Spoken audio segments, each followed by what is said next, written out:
О Боже, як ця конструкція відкривається. Угу.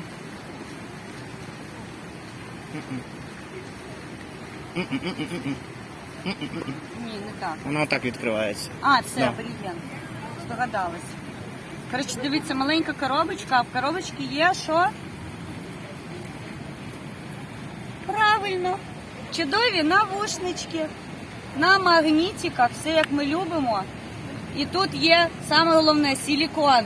В мене маленькі вуха, блін! Робіть, будь ласка, під мої вуха навушники, тому що я нестандартна дівчинка. Коротше, я тепер буду ходити як малишка-крутишка. Це правильно. Це правда. От Неправильно. мені підказують, що це Переверни. 180. правда. Наверх? Да, да. О, о, о. Да, да, да. О, о. Поняли? Ще трошки.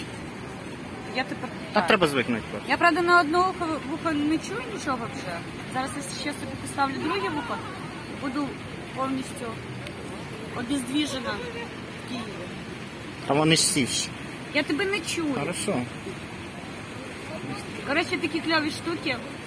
Заряджаємо їх і працюємо. Дякую, Гордон Шамель.